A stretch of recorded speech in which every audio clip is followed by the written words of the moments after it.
Shalom, shalom. Call Allah Yahweh Ba'Hashem, Yahweh Shai, Ba'Hashem, Fakakadash. Double honors to the apostles, elders, bishops of Great Millstone. Salutations to all the fellow laborers doing this work in truth and sincerity, risking their lives to do so.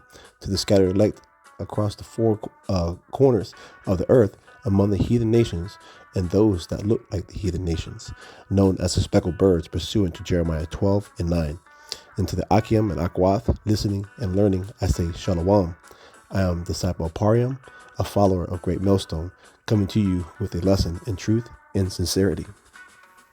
So this title is going to be going over just some note cards that I have, and it's going to be prove that we are not in the new covenant. So got some precepts behind, but I'm just be going in the spirit. And, based off the precepts, and just follow along. All right. So the first precept we're going to go ahead and pull is 1 John 3 and 2. And it reads, Beloved, now are we the sons of God, and it doth not yet appear that we shall be, but we know that when he shall appear, we shall be like him, for we shall see him as he is. Okay. So it says, look, on the right side of the NLT, it says we are already God's children, but he hath not yet shown us what we will be like when Hamashiach appears. But we know that we will be like him, for we will see him as he really is. Okay. So, again, we're not in the new covenant. And essentially, we're going to have upgraded bodies, and it's going to be written in our inward parts, but we'll get that in ahead. So the next precept I want to go ahead and pull is Jeremiah 31, verse 33 through 34.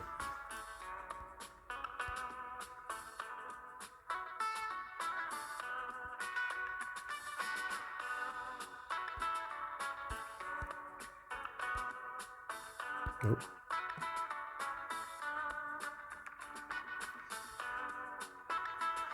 You see the title says a new covenant right there.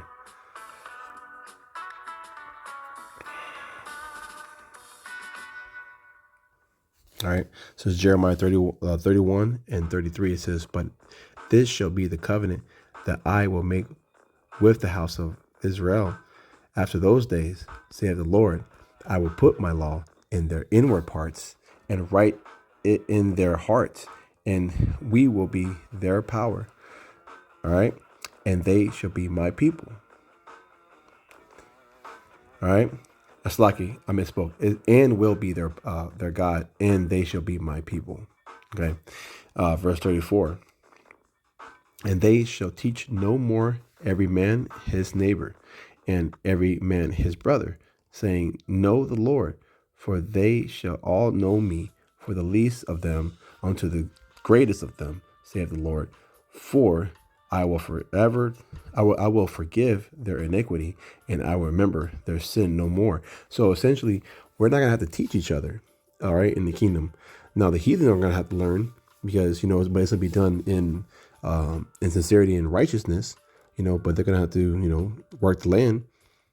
All right. And they'll be given their land. But obviously, we know that if they don't adhere to the law, statutes, and commandments, that the Lord will hold back the rain.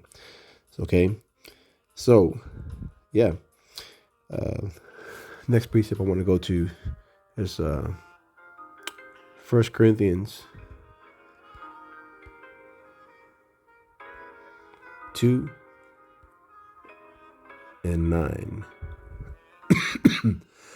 It's lucky I'm getting over these allergies. But we still got to teach. We still got to prophesy in season, out of season. This is 1 Corinthians 2 and 9. It's lucky to cancel that. But as it is written, I have not seen, nor ear heard, neither hath entered into the heart of man. It says the things which Yahweh hath prepared for them that love him. All right. And then just reading the NLT, it says that is what the scriptures mean when they say, no eye has seen, no ear heard, and no mind has imagined when Yahweh hath prepared for those who love him. Okay? So, and the precept I wanted to pull for that is going to be Isaiah 64. It's lucky to go to the Old Testament.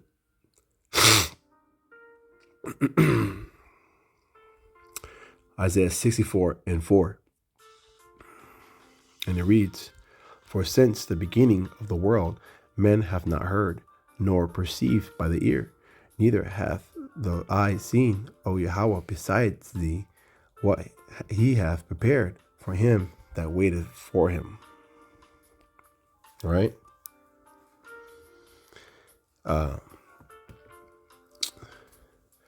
We'll go to Philippians